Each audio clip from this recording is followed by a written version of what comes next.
রাজকুমার আর তার বন্ধু হেঁটেই চলেছে বনের রাস্তা দিয়ে। আর কতটা পথ এভাবে হাঁটতে হবে কে জানে। বন তো নয়, যেন অন্ধকারের রাজ্য। তারপর কোথায় যাচ্ছি তারও কোনো ঠিকানা নেই। মন্ত্রী অনেক খুঁজে বের করলো রাজপুত্র এবং তার বন্ধুকে। মন্ত্রী আড়াল থেকে একটা ধোঁয়া ছড়িয়ে দিল। রাজপুত্রের বন্ধু রাজপুত্রের পেছনে ছিল, আর ধোঁয়াতে সে অজ্ঞান হয়ে গেল। অন্ধকার হওয়ায় রাজপুত্রের সেসব চোখেই পড়ল না। সে এগিয়ে চলল। একবার যখন সুযোগ পেয়েছি সেটা আর কিছুতেই হাতছাড়া করব না। এই বিষ মাখানো তীর একবার রাজপুত্রের শরীরে প্রবেশ করলেই ব্যাস।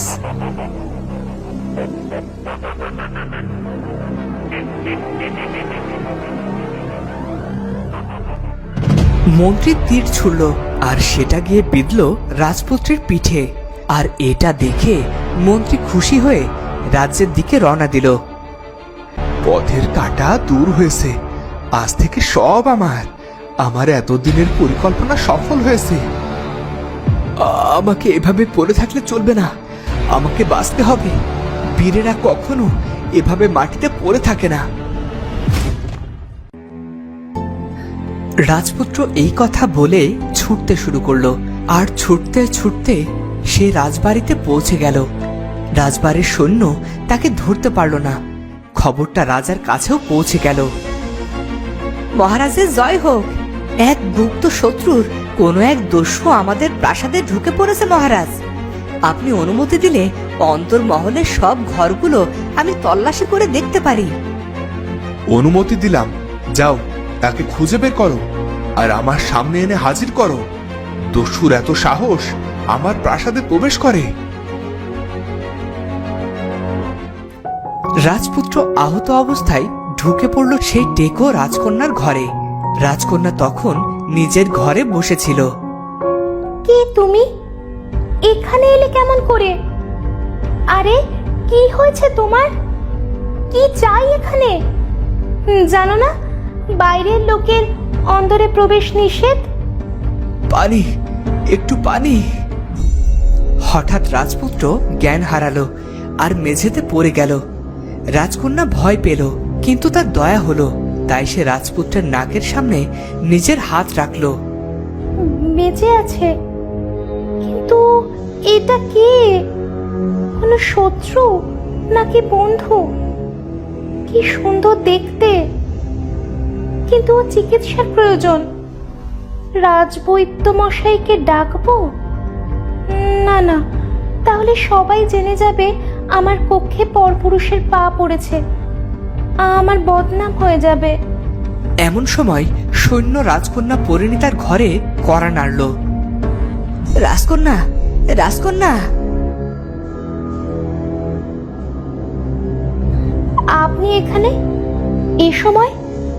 প্রাসাদে একজন দস্যু এসেছে, সে আহত। আপনি কি তাকে দেখেছেন? আমরা আপনার ঘর তল্লাশি নিতে এসেছি। মাননীয় সৈন্য, আপনার কি মনে হয় কোনো দস্যু এলে রাজকন্যা তাকে লুকিয়ে রাখবে? আর আমার কক্ষে কোনো বাইরের কেউ এসে তল্লাশি নিলে আমি অপমান বোধ করব। আপনি এখন আসতে পারেন। সাবধানে থাকবেন রাজকন্যা। সৈন্য চলে যেতেই পরিণীতা তার কক্ষের দরজা বন্ধ করে দেয় আর রাজপুত্রের ক্ষত ওষুধ লাগিয়ে দেয়।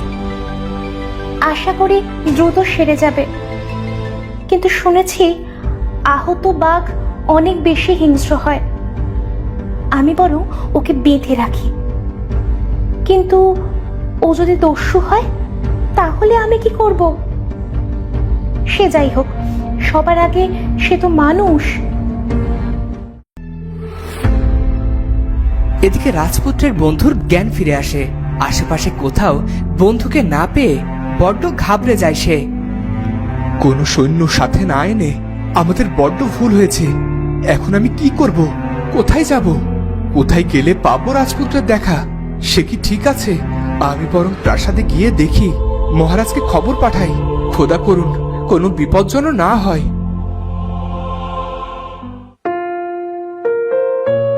এদিকে রাজপুত্রের জ্ঞান ফিরলেই রাজকন্যা তাকে কথা বলার সুযোগ না দিয়েই ফুলদানি দিয়ে তার মাথায় আবারও আঘাত করে এবং আবারও সে অজ্ঞান হয়ে যায়।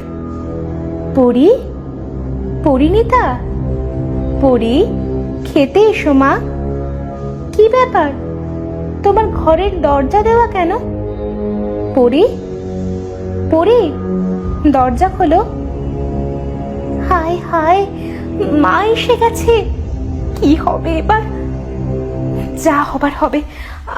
মা, আমি একটু পরেই আসছি, আমার এখন ভালো লাগছে না। পরীর হঠাৎ কি হলো? ও তো এমন করে না কখনো। আমি এখন কি করব? কোথায় লুকিয়ে রাখবো এই দস্যুকে? অনেক ভেবে পরিণীতা তার ঘরের এক কোণে রাজপুত্রকে বেঁধে লুকিয়ে রাখলো। তখন আবার বাইরে থেকে পরিণীতাকে ছোট রানী ডাকতে শুরু করলো।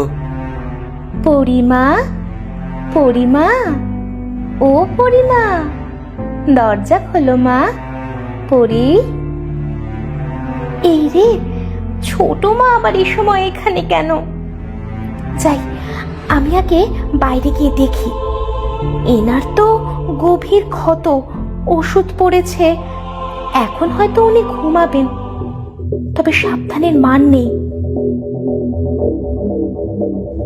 পরি, ছোট মা, প্রাসাদে সবাই ঠিক আছে তো?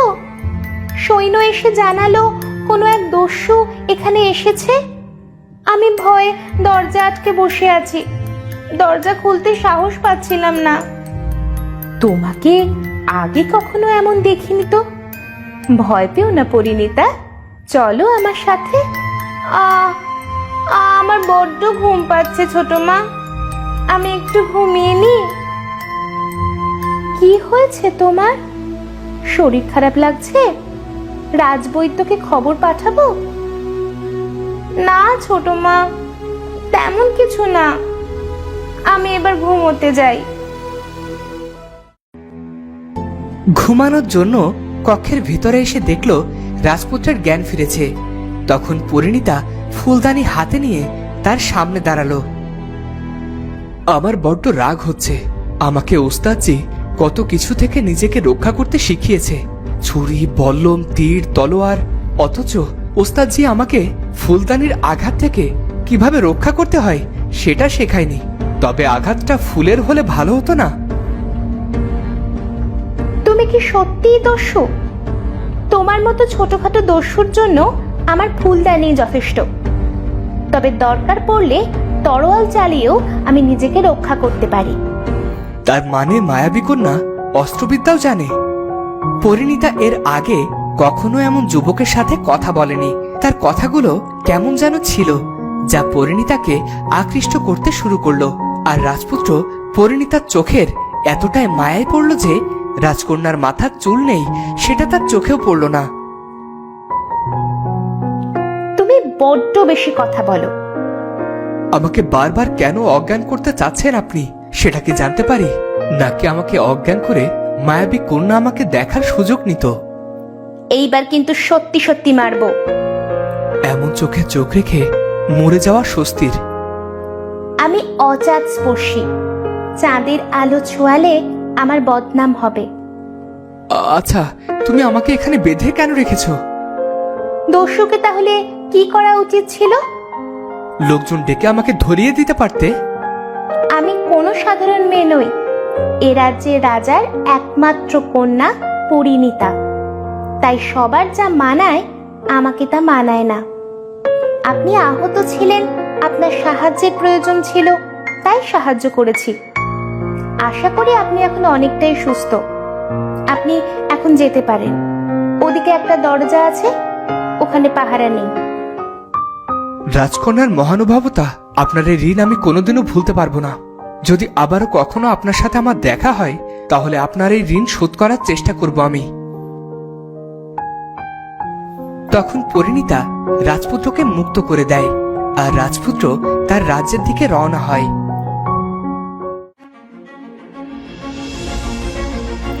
মহারাজ, মহারাজ, কি হয়েছে? তুমি এমন বিধ্বস্ত অবস্থায় প্রাসাদে? তুমি তো রাজপুত্রের সাথে শিকারে গিয়েছিলে। গভীর বনে কেউ আমাদের উপর আঘাত করেছিল, জানি না কেমন করে আমি অজ্ঞান হয়ে গেলাম। আর যখন জ্ঞান ফিরল তখন রাজপুত্র কোথাও ছিল না। তখন সেখানে রাজার মন্ত্রী আসে। রাজপুত্র নেই, অথচ দেখো তুমি কিন্তু দিব্যে আসো। নাকি তুমি কারো হাতে হাত মিলিয়ে রাজপুত্রের এত বড় ক্ষতি করেছো? মহারাজ, সন্দেহের বাইরে কেউ নয়, একে আমি বন্দি করতে চাই। আমি সত্যি কিছু জানি না মহারাজ, আমাকে ছেড়ে দিন আর বনে লোক পাঠান। রাজপুত্র নিশ্চয় পথ হারিয়েছে। এখন এসব কথা বলে কোনো লাভ নেই। এসো এসো আমার সাথে। মহারাজ, বনে লোক পাঠান, রাজপুত্র বিপদে আছে, আমার কথা শুনুন। আমার রাজপুত্র, যাও মন্ত্রী, একে নিয়ে যাও আর খুঁজে বের করো কোথায় আছে আমার রাজপুত্র। তো বন্ধুরা, ওদিকে পরিণীতার বারবার রাজপুত্রকে মনে পড়ছে। রাজপুত্র আর পরিণীতার কি আবারও কখনো দেখা হবে? ওরা কি এক হতে পারবে? দেখা হচ্ছে পরের ভিডিওতে। ধন্যবাদ।